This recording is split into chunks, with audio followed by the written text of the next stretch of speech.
we have to touch on this. So I'm looking at bed bugs and the 10 plagues. Right, we have the 10 plagues right here, and we look at bed bugs and the 10 plagues, which begin in chapter 7. The 10 plagues begin in chapter 7 and they end in chapter, let's say chapter 12, chapter 11 and 12. The 10 plagues. And bed bugs. Are bed bugs a sign of the 10 plagues? Yes, bed bugs are one of the signs of the 10 plagues. Now, how do we know this, and how can you know for yourself? Well, first of all, the scriptures show us.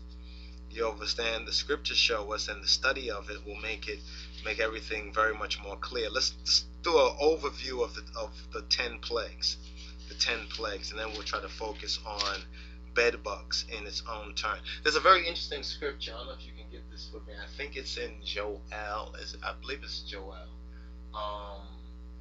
Where Yahweh Eloheinu, where the Lord God, if you please, where he says that the insects, the army, he said, my army or my armies are the insects. Joel, okay, let's count that. Joel in Joel 2:25, chapter 2. Verse 25. Sound like 225, right? Negus Neges Kedamal HAILE SELASSIE, 225th Solomonic king upon the throne of David. In Joel, E-U-L, here we go. Chapter 2, verse 25.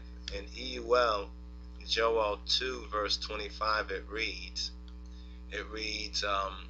Yesedede hubachu talaku sarawite anbetana degobiya kuba kubana temich ye belachowina ametata melissa lachuhalo targum, and I will restore to you the years that the locust hath eaten, the cankerworm, and the caterpillar, and the palmer worm, my great army, which I sent among you. So he doesn't say insects as I was looking for, but all of these creatures could be likened and often called, for modern day reference, insects. And he names these these 4 kind of creatures: the locust, cankerworm, caterpillar, and palmer worm, or Bamarinya the Anbetana, the Degobia, Kubana, and Temich, or Temich, who are his great army, he says, Talaku Sarawite, which he sent. And it's just interesting when you just keep that in mind, because in Exodus he says that he will send the locusts. No, the hornets.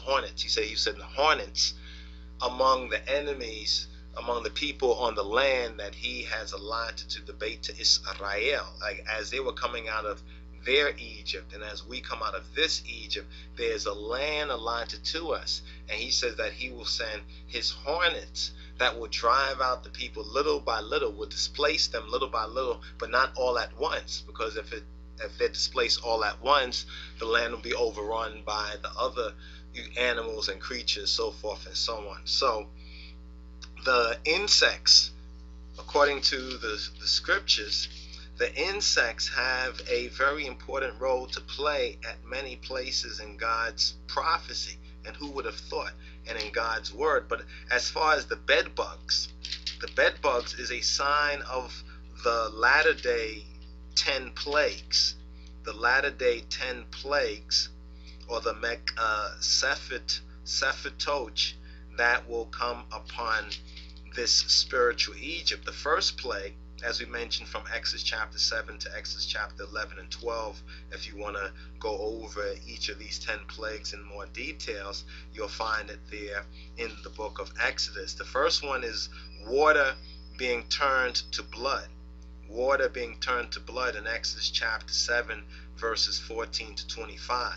it mentions where the fish died, where the main water source was not usable. Now here's what's interesting, so interesting. They've been talking a lot in the news about fish and fresh fish, and there's bad fish, and some waters are so polluted that can't really get good fish, and the fishermen are complaining, the people are complaining, the prices are going up. So you get that, right? Don't you get that right there? That fish are dying in the waters, and they're showing the big whales washing up on shore, and there's always a story, it seems like every couple of months in the news, and some months it seems like more and more stories are like that concerning fish dying and the water sources, the main water sources in this spiritual Egypt becoming more and more unusable. You understand? About contaminated and polluted water. Now the reasons and who's polluting it are not really relevant as far as the overview that this is where it begins. It begins with the fish dying and the main water sources becoming unusable. But the symbology of this is the water turned to blood. And we have actual situations where the water in many areas actually turned very bloody. In fact, in that video about Egypt Decoded, that Cameroon or somebody, one of these, James Cameroon was a part of it. He gave some money and directed it. And this, I forgot his name right now, but this Jewish, European, Eastern European, might be American, but anyway, Jewish guy. I like it. We like his program, but I forgot his name right now. But it's called Egypt Decoded, and he talks about in Africa this kind of water turning into blood happened as well in Africa, which is very interesting. I think it was East Africa as well. But anyway, the first of the 10 plagues is water being turned to blood. Exodus chapter 7 verse 14 to verse 25. Then we have frogs. Frogs cover the land in Exodus chapter 8 verses 1 to 15. And it says that millions of frogs infested every area. When they died, their decaying bodies reeked. Now this also has happened. Now people say, well, where has it happened? Well, if you got the internet, why don't you do a little bit of research, because there's been many different incidences concerning the frogs. You understand? In particular, in fact, certain scientists researched the frogs because they could find out a whole lot about the whole ecology of a certain area through the frogs. It's like the frogs are like the highest form, the highest evolved form among their kind. So they can look at the frogs and tell a lot about the whole environment. So frogs, keep that in mind. Frogs covering the land. A lot of the frogs, for example, there's a story about how a lot of frogs been born with like hermaphrodites. You understand? And they said that has a lot to do with the water. You understand? That certain type of estrogen and hormones or things that affect adversely the hormones have been put into the water. And a lot of these water sources, people drink from these water sources too. And the frogs are being more hermaphrodite. That means some of them are being born with like two genders, both the male and the female sort of gender. You understand? And also with extra body parts. You understand? In the words, extra feet, extra so-called frog hands, and everything else like that. Now we see a reflection of this of human beings too. You understand? Where there's a lot of gender identity kind of crises going on all throughout society.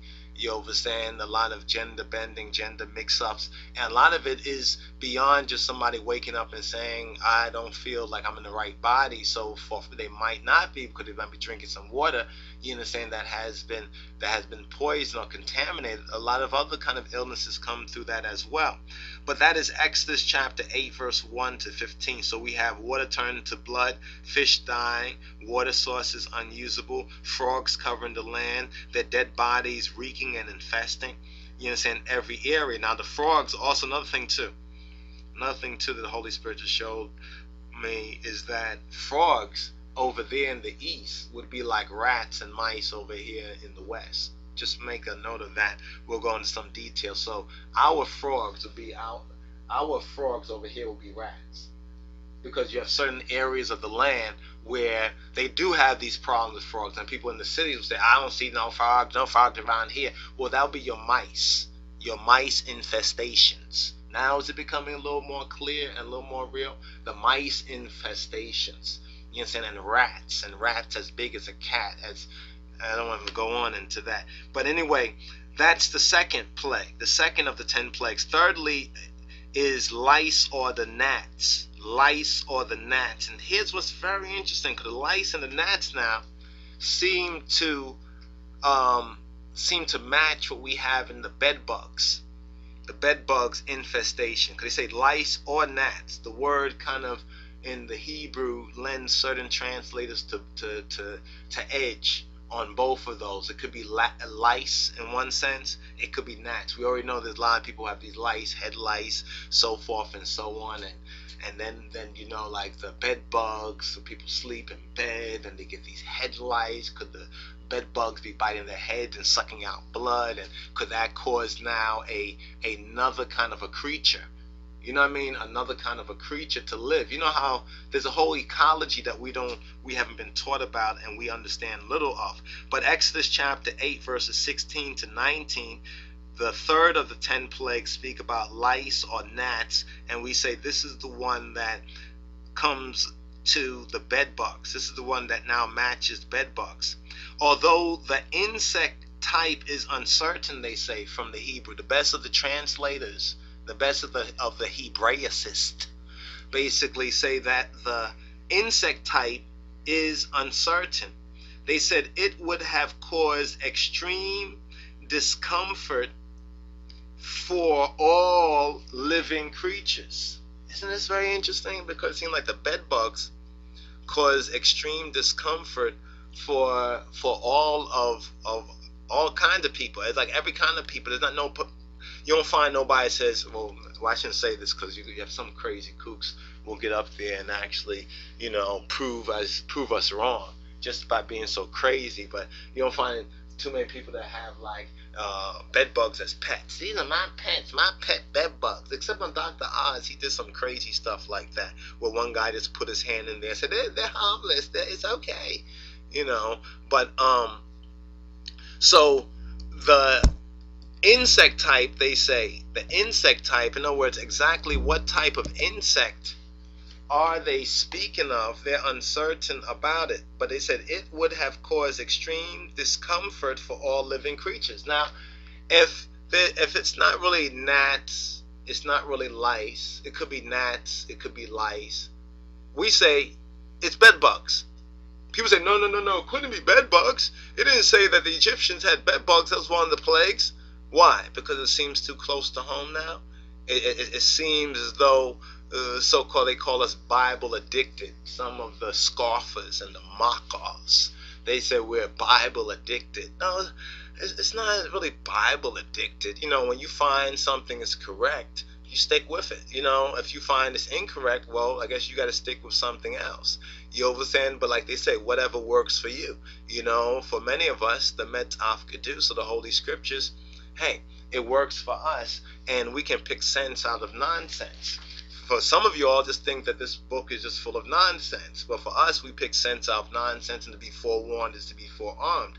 So they don't know exactly the insect type. They say the insect type is uncertain, but what is clearly very certain is that whatever kind of insect or type it was, it caused extreme, keyword, not just discomfort.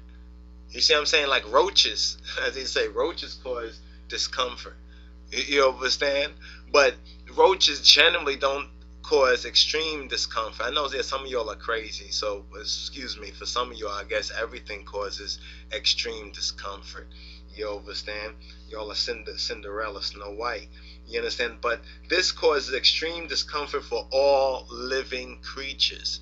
And now here is what is very much a key about what we have right here, is that the third, because the first thing when I said this bedbug infestation, this thing is something else. There's something that's uncanny about it. You know, you almost got like you could get like a bad feeling about it. You know, not so much an immediate deadly feeling, but you can kind of get like a bad vibe about like this bed bugs thing.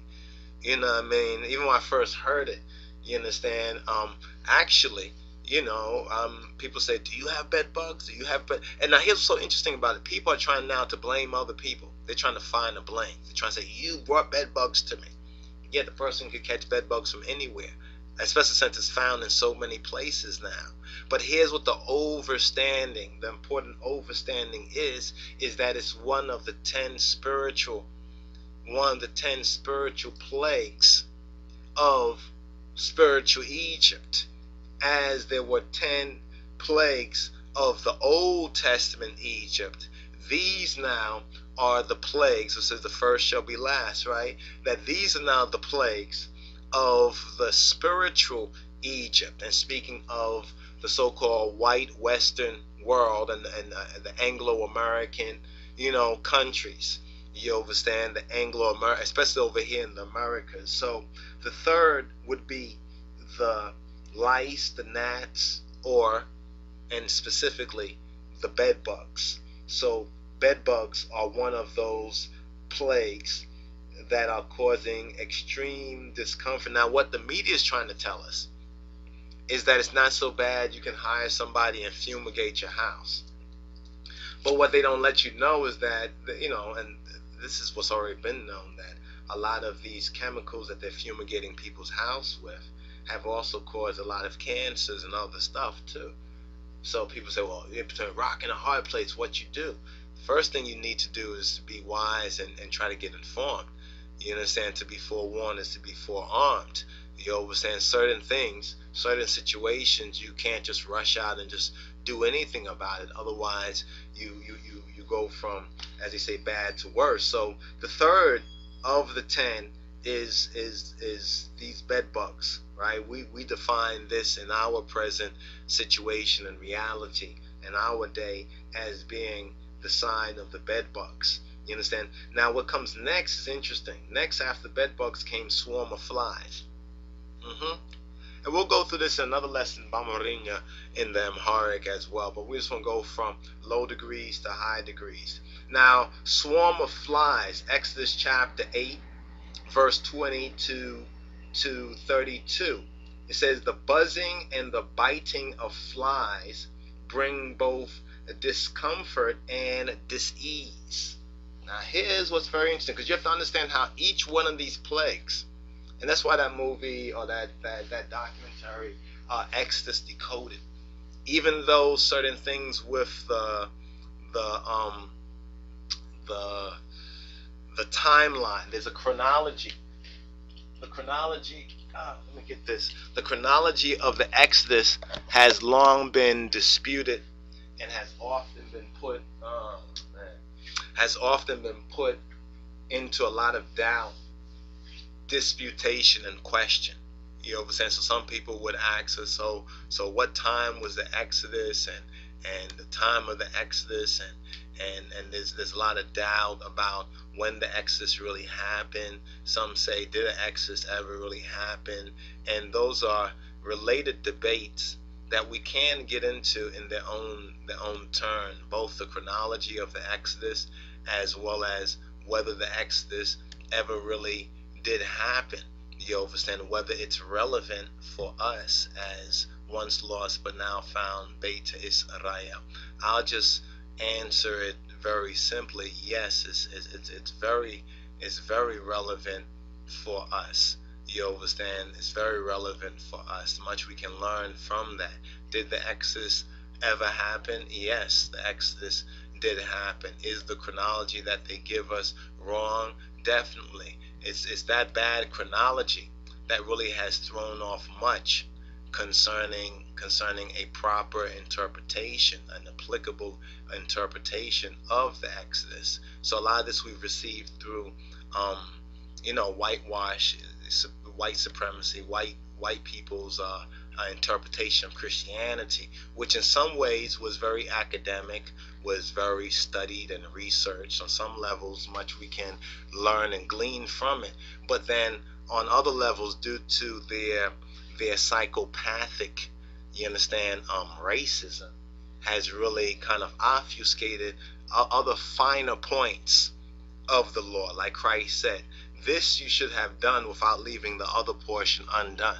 Unfortunately, white people in their Christianities, they were able to do some things correctly, pretty well even, but they left other things so greatly undone.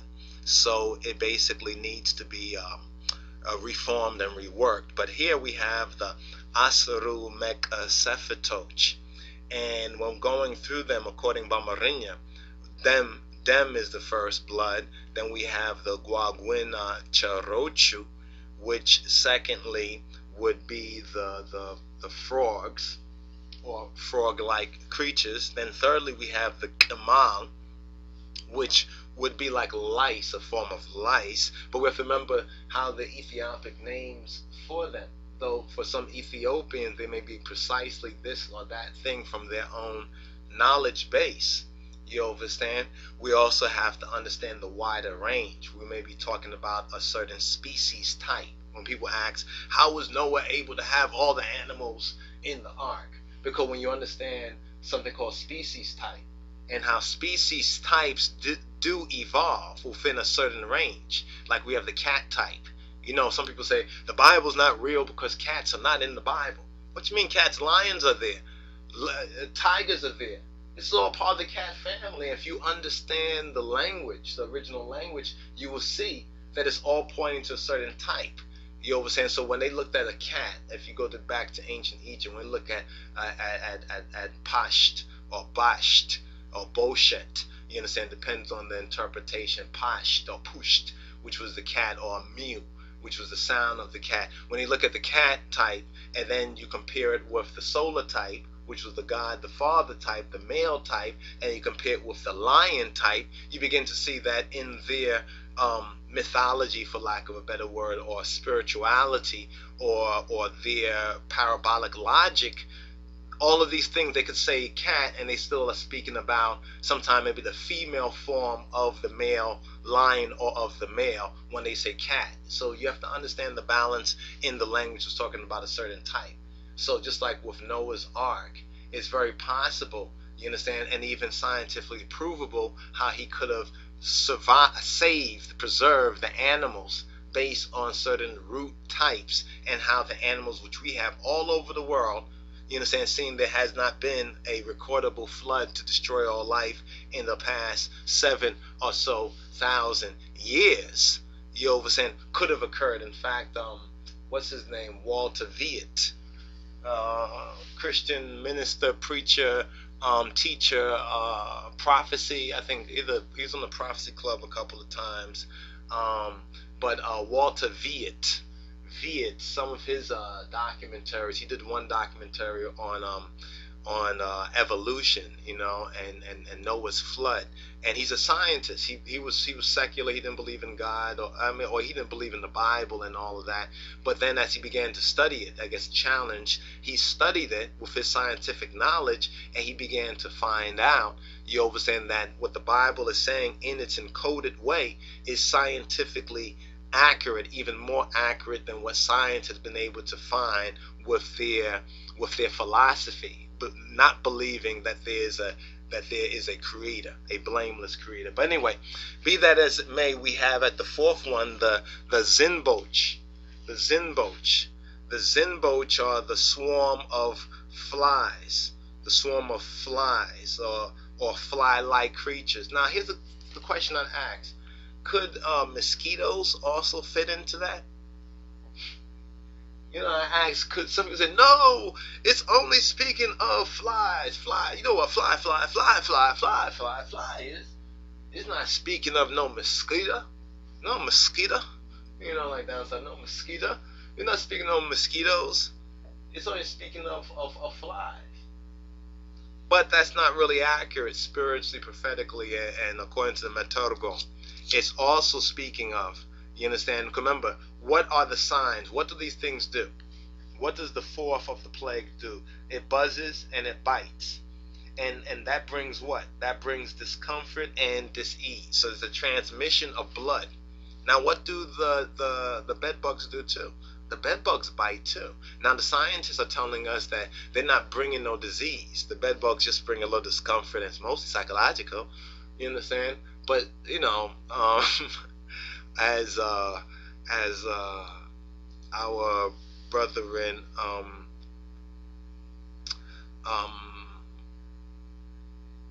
Gangangaru Mora, what's the brother, the Promise Key? What's his name? Leonard Percival Howell. As Leonard Percival Howell even said in the Promise Key, he had said, don't follow Babylonian doctors, court lawyers and doctors. They will fake you to death. You know what I mean? So the doctors referring to scientists, the lawyers referring to their legal system or their misinterpretation of God's law. You understand? Like the devil advocacy, misinterpretation of God's law, that they will fake you to death. In other words, you got to have a good knowledge. You should have a knowledge of these things for yourself. You understand? You know, so that they don't give you the fake to death, because these scientists have already done this in other ways. They've said, no, this is not a problem, not a problem. And they say, how could we be so mistaken? Yet they're not punishable legally for giving people misinformation. You know, because that such course in the court system would basically bankrupt the medical profession. So what's wrong with that? Maybe we need a new medical profession who will take their jobs a little more seriously and really give people, because many of them knew certain things, but they didn't want to rock the boat. You understand? Because of certain economical interests, but people died because of that. But let's move on. The fifth of the plagues is diseased livestock. Diseased livestock, and we've been having certain examples of that recently, even with the mad cow syndrome and these other kind of I think they call it something else in England or whatnot, but mad cow syndrome. Some say it's something that happens regularly to animals. Others say no, it's much more serious. And then people be like, I don't have time for this. Give me my sitcom. I want to watch a show and just laugh. You understand? But the real joke is on you. Diseased livestock. The Bartu Chenefer, diseased livestock, or this strong contagion of disease. Now it says in Exodus 9 verse 1 to 7, the exact nature of this plague is not known. They want to tell us. They said the exact nature of this plague, this Mekasheft, is not known. However, there is no mention that it was ever withdrawn. In other words, scripturally speaking, there's no mention that the Bartu Chenefer was ever withdrawn off of the livestock, which means, if you study diseases, that there is a regular. So when some scientists say that like with what happened with mad cow in England or something like that, they said that their scientists recognized that there was a cyclic nature, you understand, to this happening, and then it's like the animals in a sense grow out of it, or the animals, maybe some may die, but it doesn't affect everyone. It's like almost like a little disease. There's like some bad DNA somewhere that they can't really track. It's in all of the cows, but it affects some, and some go through it and recover, and some don't recover. You understand? So this would make sense where it mentions here that there's no mention of it ever being withdrawn. At the same time, since the Almighty knows the trigger, this also can come out more, and perhaps the trigger to this are the preceding four. You know, the Dem, the Guaguina Charochu, the Kemal, and the Zinboch, or the water being polluted, turning to blood, the frogs or the rats covering the land, the lice, the gnats, or the bed bugs, you understand, and the swarm of flies all now contribute, or mosquitoes and flies, all now contribute to the diseasement of livestock. So if you have polluted water in a country, you understand?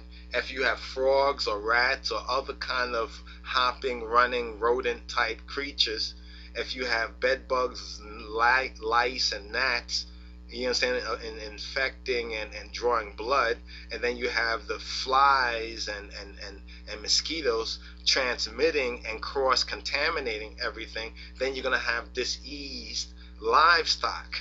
You're going to have diseased livestock. So this is why in the West, they learned something from the Bible, where they learned how to better husbandry and better livestock their animals in times past. That made America at one time a breadbasket for the world. And when Ethiopia, Imperial Ethiopia, before 1974-75, the Great Transgression, when she was in her Al-Qidan, the covenant stage, Ethiopia didn't suffer these famines in the highlands, in the Christian lands. You understand? It didn't suffer it there on the lowlands and the other surrounded the pagan, more or less paganistic or hedonistic, those who did not worship Yahweh Eloheinu, the Lord God of Israel.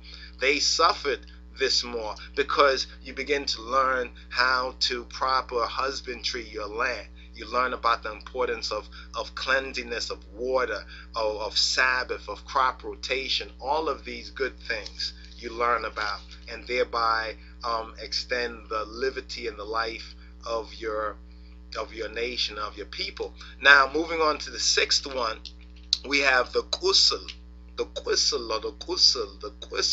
boils.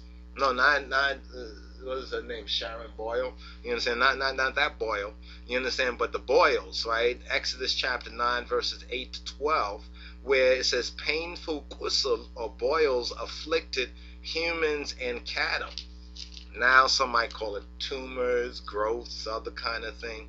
This is the first plague to directly affect, or really adversely affect, humans. No mention is made that it was ever withdrawn. Now this is the second one that there's no mention in Holy Writ, you understand, of it ever being taken completely away, like completely healed. You understand? These boils, you understand, which is, boils a type, it's a basic name of a like turmeric type of infection. Can happen because of there can be different triggers for it. You understand? But it's something that should be treated both directly as well as environmentally. Speaking of the previous five, you understand, and you start first of all at the water. You understand? Because the plague is the blood or the contamination. And see, when it says blood, people think it actually just means red, rich red blood. No, it doesn't mean blood. See, understand it scientifically. The dem or the blood there, you understand? What is blood? According to the Bible, the blood is the life of the creature, right? The life. So that means living particles, human and otherwise living particles from animals were dumped into the water. You understand? The water now becomes contaminated because the water is not pure H2O now. It's H2O that's containing living fragment and particle of living creatures in it. Thereby these living creatures now begin to start to form a kind of water golem. You understand? Water creatures. You understand? Basically demonic entities in the water, or what you would call diseased entities in the water. And then you get the frogs jumping out of the water, the rats and other creatures which need water. All these living creatures need water. Man needs water too. Then you get the gnats, the bed bugs, the lice, the flies, the mosquitoes. The animals become diseased. Now people are gaining these kusel, these painful boils, afflicting both humans and cattle. Now the seventh is interesting, especially with the recent weather that we've been having. Before I would say just in New York, but really we've been having all over the place, the recent weather. Because the seventh plague, the seventh of the Asuru Meksefetoj, is Berado, combined with Isat. Berado Isat, or Isatam Berado, or Beradom Isat. You know, understand the words fire fire and hail, hail, snow and fire, fire and snow. Now this is very interesting because these are usually kind of opposites. You understand? Opposites. Now both of these coming into conjunction with each other is very interesting. In Exodus chapter 9 verses 13 to verse 35, hail in ancient Egypt was a rare phenomena. It was a rare phenomena, a rare phenomenon. It was a rare phenomenon. And it destroyed the flax. The flax was destroyed. The barley was destroyed. The trees. Yes, there used to be trees in ancient Egypt. Egypt wasn't always a desert with a river in it. You understand? There were actually trees in ancient. It's like Ethiopia wasn't a desert like it is today. You understand? They actually had trees. The Italians and the fascists are responsible for a lot of laying the groundwork of the present seeming diseased state of Ethiopia. But anyway, that's another reasoning. But the hail also, it killed humans and animals. Now it's interesting, and we'll go into some details in another part, because each one of these plagues have more of a detail, have more of a subset, and more of a detail to them. Because when you see the hail, the berrado, and the isat combined, how does that work? You understand? In fact, recently there was these snowstorms, and in one particular snowstorm, they actually had a lightning shower. The lightning shower combined, you understand, with the berrado. In other words, it's certain rare temperatures has to be reached. It's like a certain particular, like a fine blend of elements causes this. A very rare and a fine blend of elements cause this to happen. But moving forward, the eighth plague, the Anbet-awochu, or the locust, or his locust, Exodus chapter 10 verses 1 to 20. Now locusts are very interesting because the East has dealt with this for, I would say, a while, and still deals with it. In fact, even over here in some of the food growing states, they've had locust infections. They haven't talked about it so much on the news, but some of the channels, like we was catching some of the CBN, some of the Christian broadcasting, the rest of them, since a lot of those people still have land and they're concerned about it, that's when you can see some more of the signs hitting some of the places over here in America. But cityfied news don't talk about that. You understand? But any vegetation that remaining from the hailstorm, from the hail, what's the hailstorm? Like a snowstorm, basically, a type of snowstorm, was now eaten by the locusts. So we're seeing this weird conglomeration of weather patterns, a very strange and rare conglomeration of weather patterns are afflicting everywhere. You understand? But especially those places where food grows, and that means the South. Check it out for yourself, people. America has, over the last several years, has been greatly afflicted by a lot of strange, like even in America, notice if it's not a snowstorm, then it's like fires are burning all the forests. So if it's not fires burning a lot of the forest land, driving people out of their nice California homes, sparing Oprah's house for now, of course, but it's happening from coast to coast. Now, the ninth plague is interesting because recently in the Egyptian, with the Egyptian stuff going on in Egypt, this is kind of interesting what happened in Egypt, because in Egypt very recently, they had turned off the internet. You remember that? They turned off the internet. And they keep saying that there was darkness in Egypt. I thought that was interesting that they mentioned that this darkness that happened in Egypt was the silencing of the internet. You know what I mean? The silencing of the internet was this darkness. Now Bamarinya says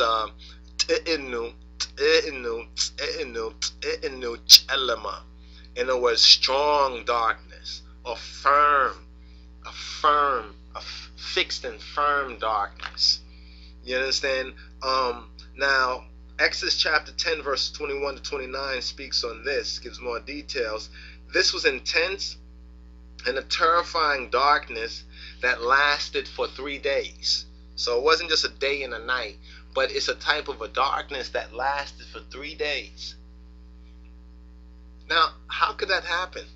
Now, some people say this could have never really happened in mundane Egypt. Just like when it starts to happen, you understand, globally. They think like the sun cannot turn off its light, or the sun cannot become as an orb, and the stars cannot withdraw their light. They think these things cannot happen because according to their scientific 99 element chart, their 99 elemental chart, they think that, well, it can never happen. This would never happen. All life would die. Well, we don't know about that, but what we're talking about is get ready for an intense and terrifying darkness that lasted for 3 days. But on another level of interpretation, Egypt losing its internet and cell and wireless connection was considered a period of darkness, which was for them, not knowing anything else, it was terrifying. For them, not knowing anything else, it was intense. So some of the many levels of interpretive and correspondences that can be found. But see, when all of these now all come online, you understand, one is going to know it. You understand very, very much clearly. We already see how many of them are beginning to follow one after the next. You understand, but just a matter of time. Now, the 10th of these plagues, you understand, the 10th of these plagues, and we call it the Megadalacho, or Kaso Iska Insisa Deres Bekurin Hulu Megadalacho. In other words, from man reaching to the animals, all of the firstborn, the killing of all of the slaying, as some would translate it, of all of the firstborn, or what they would call the death of the firstborn. But the key word that's used in the Metav Kedus of Negus and Negest is Megadalacho, which means they being killed, they're being killed, or they're slaying, they're being slayed, they're slaying. But it's often translated as death of the firstborn. Exodus chapter 11 and 1 to Exodus chapter 12 and 36.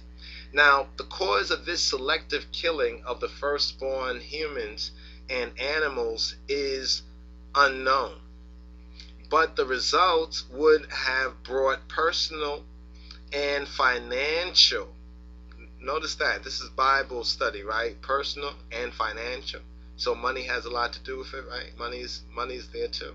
Personal and financial. In other words, prophecy coming out of this word coming online. When this word comes online and is living, can affect people's personal and financial fortunes, can be devastated. This is what happened on the nominal Egyptians, and this is what will happen as well to the spiritual Egyptians. Once again, we want to recommend Exodus Decoded, the video, not our Ethiopic Exodus Decoded, but first check out Exodus Decoded, which kind of inspired us to go into some of the half of the story that Exodus Decoded and talk about in Ethiopic Exodus Decoded. But check out Exodus Decoded. I think we have it on our videos list, and it should be out there as well. But Exodus Decoded is it's very interesting. Some of the explanatives that they use for this selective killing, you understand, and using, I think, a situation that occurred in Africa when recently in one of these African countries, I forget exactly which country it was, maybe it was Kenya, but I think it was an East African country, and it had a lot of the signs. This country seemed to, some of these signs were foreshadowed as well, occurred in a kind of sequential level. Now people say, well, what about, it said upon man and animal? But then I would say to you, didn't the Egyptians represent a lot of their gods and their deified and exemplative persons and personalities?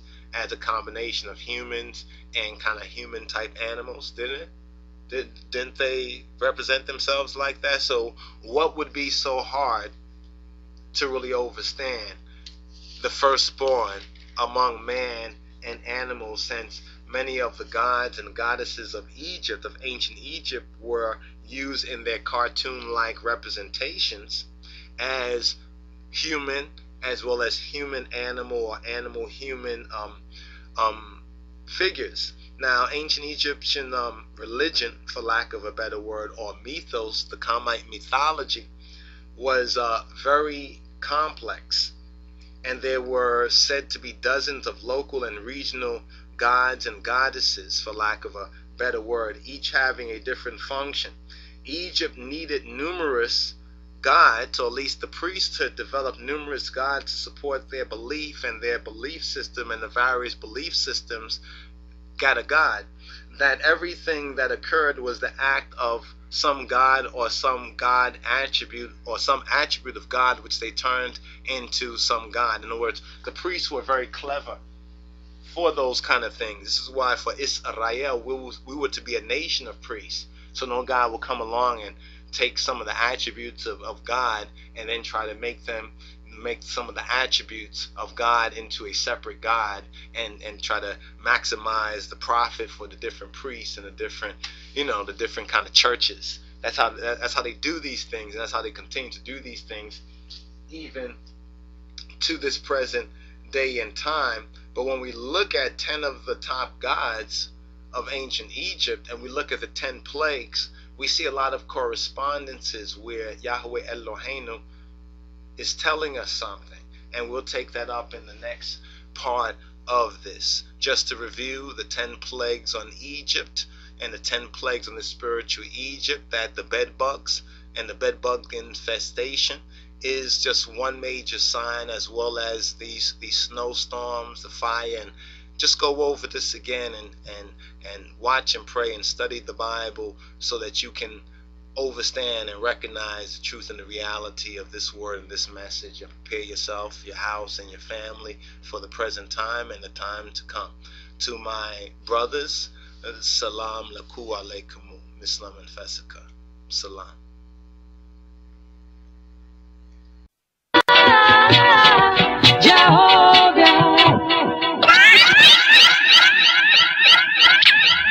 The truth has overcome the lies, the good news of His Majesty in His Christ, and it is vital that we raise our tribal flag, the flag of the conquering lion of the tribe of Yehuda.